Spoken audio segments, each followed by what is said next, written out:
Hello, everybody.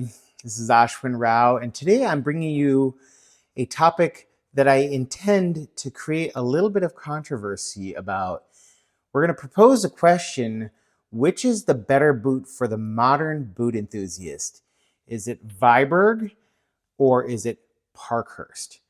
Now, most of you would think I'm absolutely crazy to even pose this question, but honestly, it's been one I've been thinking about myself once I acquired this and one other pair of Parkhurst Allen boots in the stitch down construction.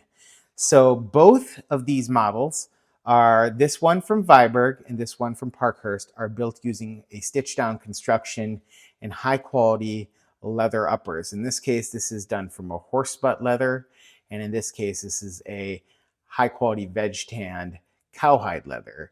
And you can see both pairs have a commando sole, similar in construction, and both have a range of eyelets. In this case, all eyelets, this one speed hooks, and leather, robust leather midsoles.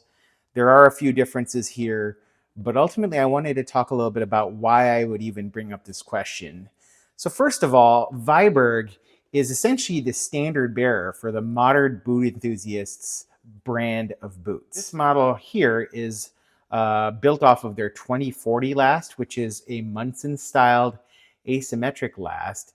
And I would argue that this is probably not the direct competition for Parkhurst, which is probably going after some of the market of the 2030 last, which has more of this elongated almond-shaped profile that the Allen boot sports.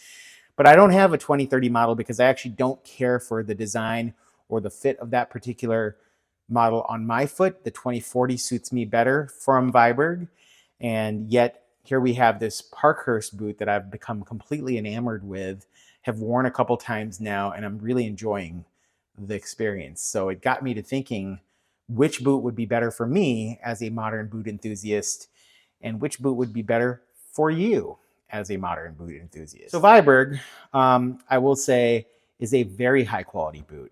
And there's a reason why Viberg has done so well in the enthusiast boot community and has branched out from the workwear community into the higher level of fashion and style. I would make an argument that in Japan, Vibergs are almost fashion boots, but I think largely in the US and Western boot communities, they are considered heritage footwear in the style venue, similar to, say, Japanese selvage denim.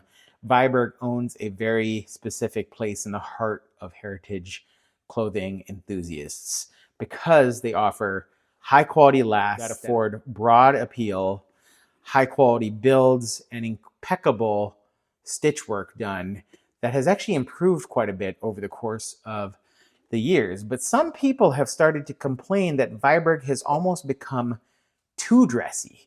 How could that be? Well, there is a workwear aesthetic that ascribes to functionality and utilitarianism that Parkhurst seems to own in some ways a little bit better. So, for example, the 270-degree stitch down construction here you can see is a completely double row stitch down construction all the way around the edge of the shoe. Very well done, clean work. And this is done by a factory in Portugal. I believe this is probably a machine stitched outsole stitching here and machine stitching done on the uppers. You don't see any track marks for the stitching along the uppers.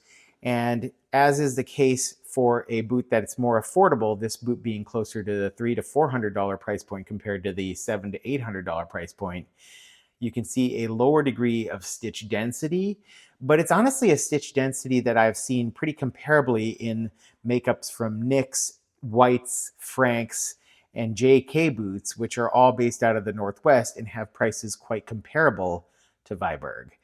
The other thing I will say is that this last is a beautiful last, and probably my favorite of all of the heritage bootmaking lasts in terms of fit is the 618 last. The only criticism I have for both the 2040 and the 618 last from Parkhurst is that they don't have a huge amount of arch support built in. So if you are a fan of arch support, you may need to factor that into how you apply these shoes to your feet. I can go both ways because I have reasonable arches on my own feet, but if you desire arch support, these shoes have flatter arch support compared to, say, a 55 last from White. That said, if you would prefer a flat leather footbed, nearly all leather makeup, you're going to get that from both of these boots. So how do they differ in terms of construction? Well, one thing I love is that both Viberg and Parkhurst offer a wide range of leather uppers, and they offer seasonality, meaning that they rotate some of their leathers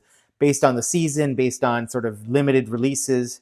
Vibergs are going to come in a wider range of lasts. They have the 2030 last, the 2040 last, the 2045, the 2050, the 2020, and the 310, amongst other lasts, a wide range of lasts, whereas Parkhurst really just has the 618, 602, and 602M lasts, which are essentially 2 to 3 lasts, depending on how you define those lasts. So a much narrower range of lasts and a more curated range of styles.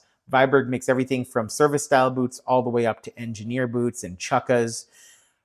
Parkhurst, on the other hand, largely carries a range of boondocker / military style service boots. The Allen is the boot with the plain toe. They also have a model called the Delaware, which has a brogued cap toe, and a Richmond model that has a plain cap toe. Otherwise, the makeups are very similar. Some of their makeups, I believe, have all eyelets versus speed hooks and eyelets. But the bottom line is a more curated, limited range of boot styles.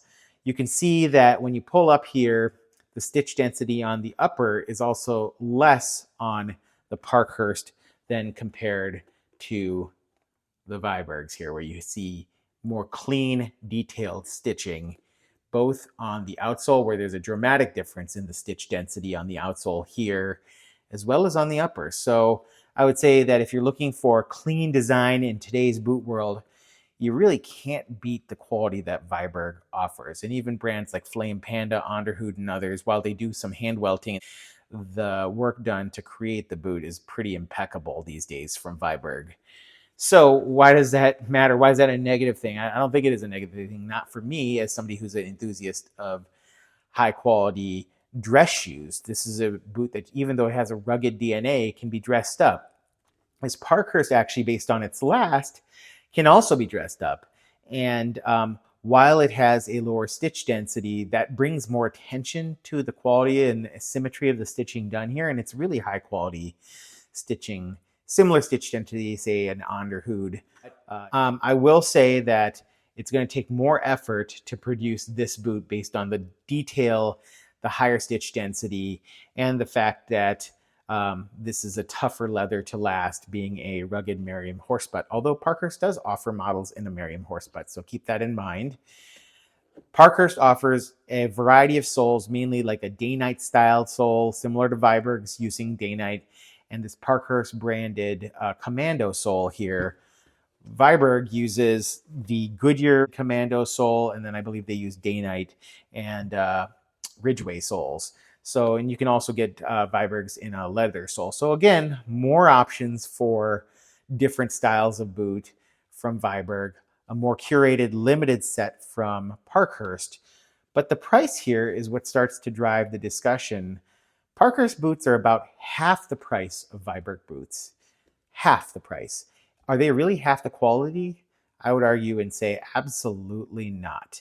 This boot here is quite the impressive and amazing deal. You're getting a really thick, high quality leather to make the upper, and a wide range of leathers, including moose, various kudu leathers, veg tan leathers. You're going to get a wide range of leathers, horse butts available, and you're going to get those leathers at effectively half the price of what you would pay for a comparable model from Viberg. So that allows you to explore a wider range of leathers and styles should you decide to be more economical and go with Parkhurst. Do these boots feel different on the feet? I would argue actually that for my foot, the Parkhurst 618 last is more comfortable for me than the Viberg 2040, though I really love both lasts, and I can't really argue. I would say that maybe the differences come to the stiffness in leather, this being a stiffer horsebutt leather and this being more pliable cowhide leather. I do like the Parkhurst branded rubber sole. It holds up quite well and it doesn't feel any less than, say, a Goodyear or a Vibram Commando sole by any means. They both appear to recess their stitching here, and it certainly doesn't matter that much because of the lug sole here. There is a slight recessing going on here as well, but you could imagine that a more recessed stitching is going to lead to a longer life of that stitching there. These are rawhide laces. I really like these rawhide laces, and these are waxed cloth laces. I would say that the components such as the eyelets and the speed hooks maybe wins out from Vibram just ever so slightly more refined eyelets here compared to the slightly larger eyelets here. The speed hooks, I think, are probably pretty comparable between the two brands, although the way the shoe is lasted, you can see it forming really nice rolls and a little bit of creasing here. Similarly, this model already worn nice rolls here, and it's aging very, very well. So I don't think that either you're going to be disappointed with how these leathers are clicked and how they age over time. Very similar makeups. I would say that if you want to pay the double price markup for Viberg, you are going to get a higher quality boot. You're going to get leather heel and toe stiffeners compared to Celastic stiffeners here. But otherwise, you're going to get a leather Ben's footbed in both shoes. You're going to get leather midsoles. You're going to get similar brass eyelets. You're going to get similar sole quality. Also, Viberg has their own production facility in Canada, whereas Parkhurst has had to offshore their production to Portugal. Andrew Svisco is the founder of Parkhurst, while Viberg is run by the Viberg family. The most recent Viberg running things is a very active member of the community as well. So both are companies with a person leading the face of the company. I would say that Parkhurst is a much smaller brand, really a one-man production, who's directing and sending his designs over to Portugal to have those boots manufactured. But hard to really beat the quality here. Viberg boots are going to come with better packaging, boot bags, extra laces, the whole shebang in terms of a really nice boot box. Parkhurst boot boxing is quite utilitarian, comes with a standard box, no bags, and just a card from Andrew thanking you for the purchase. So again, while I was intending to make this more controversial, I would say that if you're going based on quality alone, blinded to cost, Viberg is the way to go. But if you even at all think about quality, is this Parkhurst boot at half the cost of the Viberg boot, half the quality? Absolutely not. I would say that this is probably 95% of the quality.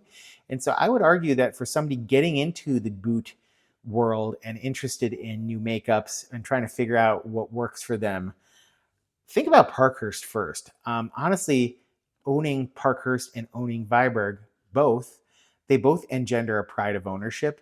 They both are people-driven companies, with the Viberg brand really being driven by the Viberg family and Andrew Svisco driving the Parkhurst brand.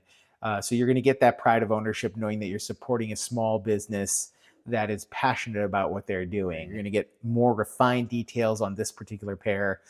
But if you're wanting a boot that has that more utilitarian aesthetic, a little less stitch density, which I've seen members of the Viberg enthusiast community complain that Viberg has gone too dressy with this ultra high stitch density, maybe looking at Parkhurst, because it's going to have very similar properties, but it's going to give you that lower, little bit more rugged stitch density vibe, a little bit cleaner design rather than a more dressed up design. And I would say that you might want to think about Parkhurst with a little bit more refinement thanks to the last that Andrew has designed. So all in all, both brands, you can't go wrong, Viberg or Parkhurst. The fact that I'm even entertaining this discussion to compare the two brands tells you how strongly I think about Parkhurst. Got Viberg's on the used market for about the price that I would have paid new for Parkhurst. So you can also look at the used market, but don't sleep on Parkhurst. High quality boot, affordable price, great entry drug, or a great addition to your already growing boot collection. Have a good one, and I'll talk to you soon. Goodbye.